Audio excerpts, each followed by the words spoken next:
இன்றைக்கி chicken gravy செய்ய போகிறோம். ஒரு 4 பத்த தேங்காய், உடைச்ச கடலை 2 ஸ்பூனு, கொஞ்சம் மிளகு, கொஞ்சம் கசகசா, 2 தக்காளி. இந்த தேங்காய், உடைச்ச கடலை, கசகசா, மிளகு இதை வந்து நம்ம தனியாக அரைச்சிக்கலாம். தக்காளியை தனியாக அரைச்சிக்கலாம். ஒரு 2 கைப்பிடி சின்ன வெங்காயம் எடுத்துருக்கேன். இதையும் நம்ம பச்சையாக அரைச்சிக்கலாம். எடுத்து வச்ச பொட்டுக்கடலை, கசகசா, மிளகு, தேங்காய் இதெல்லாம் அரைச்சி வச்சுருக்கோம். பச்சை வெங்காயம் தனியாக அரைச்சி வச்சாச்சு. 2 தக்காளியும் தனியாக அரைச்சாச்சு. நான் இஞ்சி பூண்டு பேஸ்ட்டு கொஞ்சம் நிறையா அரைச்சிருக்கிறேன். இதிலிருந்து 1 ஸ்பூன் எடுத்துக்கலாம். அடுப்பில் ஒரு கடாயை வச்சுக்கலாம். செக்கில் ஆட்டின கடலெண்ணெய் சேர்த்துருக்குறேன். ஆயில் சூடாயிருச்சு. இப்போ இஞ்சி பூண்டு சேர்த்துக்கலாம். அதோடைய தக்காளி பேஸ்ட்டு, போட்டு வச்ச சின்ன வெங்காயம்,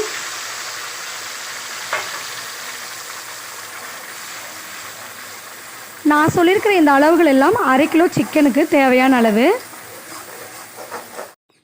1/2 கிலோ சிக்கனில் ஒரு 1/2 லெமன், கொஞ்சம் உப்பு, மஞ்சத்தூள் சேர்த்து கலந்து ஒரு அரை மணி நேரம் ஊற வச்சுருக்கேன்.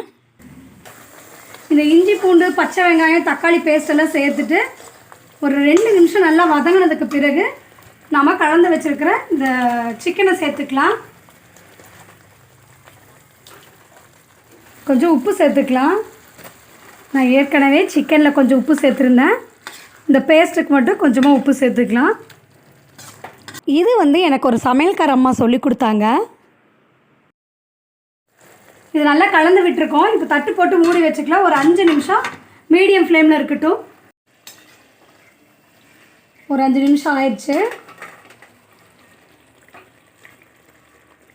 தண்ணியெல்லாம் நான் கொஞ்சம் நல்லா வத்திடுச்சு.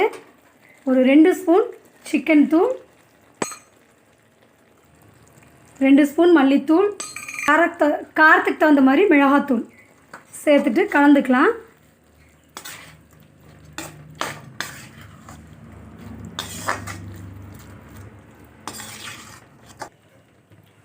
இப்போ சிக்கன் தூள், மல்லித்தூள் எல்லாம் சேர்த்துட்டு நல்லா கலந்துட்டு அரைச்சி வச்ச தேங்காய் விழுதை சேர்த்துக்கலாம். இப்போ நம்ம தேங்காய் விழுதை சேர்த்துட்டு தண்ணி கொஞ்சம் சேர்த்துருக்குறோம். தட்டு போட்டு மூடி வச்சிடலாம். நல்லா மீடியம் ஃப்ளேமில் வச்சு சிக்கனை வேக வச்சு எடுத்துக்கலாம். பாருங்கள், சிக்கன் நல்லா வெந்துருச்சு. இந்த ஓரமெல்லாம் பாருங்கள், எண்ணெய் திரண்டு வந்திருக்கு. இப்போ நம்ம கடாயை கீழே எடுத்து வச்சுட்டு தாளித்து விட்டுக்கலாம்.